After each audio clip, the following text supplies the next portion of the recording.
Parkour and free running have been growing a lot. It may look dangerous, like this, or this.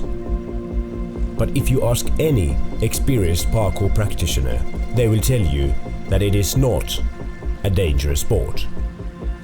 We wanted to find out if this is actually true, so we asked Dr. Ben Waller, who has been studying injuries for years in multiple sports, including parkour. That's an interesting question. Is parkour dangerous? It kind of's got that image that it's this extreme sport. And then you have the other thing where you've got things that go wrong, and when it goes wrong, people like to see that. So that gets a lot of publicity. And this is what I thought when I first heard about parkour. And then when I researched it and started working with the Vascular Parkour Academy, it was turned my perspective completely round. It's actually almost like an art form, learning to use your body in different ways, in different situations, learning to control who you are in your environment. So we asked people who are practicing parkour, what kind of injuries have you had over the last 1 year? And overall we had 412 answers, so that was actually quite a high number. And on a whole, if you think about exposure hours, per 1,000 exposure hours, that's doing parkour for 1,000 hours, the average number of injuries was 4.1. What does that tell us? Well, at football it was about 5.26. And then the types of injuries were quite interesting. So everybody might imagine that parkour has lots of broken bones, lots of major injuries. But in fact, the vast majority that were reported were only bruising or cuts, and they had very short periods of time away from the sport. So in terms of is it dangerous? Well, according to what we've looked at, it's no more dangerous than football. It's really about the mentality of the practice and how we practice things. We start from little things on the ground level, and then we start building them up, taking them into more difficult circumstances, more difficult environments. And what we've actually learned from this is risk evaluation skills. We learn how to look at our environment. We see, okay, that thing's risky, that's not. Then we learn to evaluate ourselves, our own skills, our own mental feeling, how we're feeling that day.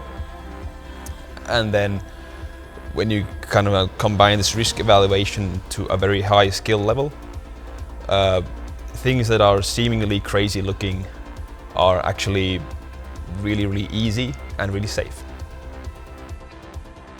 So unlike people usually expect, parkour is a low-risk sport, and this is based on a valid research. In this new sport, a growing trend has been to build parkour-specific training equipment and areas. How are safety issues taken into consideration in LabSet when designing parkour equipment? Of course, the baseline is that we follow the standards. That should be taken for granted. I think from product point of view, the most important thing is that the risks are kind of obvious for the user, so that you can predict what's going to happen. So, for example, if we take a surface material, of course it shouldn't be slippery, but also it should behave the same way in all the different environments, whether it's raining, it's sunny, it's cold. The built parkour areas are more safe, basically, than training somewhere else, because someone has been already thinking the safety issues. Normally it's built according to some safety standard. Someone has been thinking through the distances. Falling down from there is safe. There's nothing underneath that can harm you. The surfaces are not slippery. There's no balls or cars coming through and any guys passing by. So basically that's it. Parkour motivates the youth to move, or a small section of the youth to move. It's done its job. Because obesity is growing, juvenile diabetes is becoming more prevalent, musculoskeletal injuries, diseases, low back pain becoming more prevalent. And one of the main risks is the lack of movement.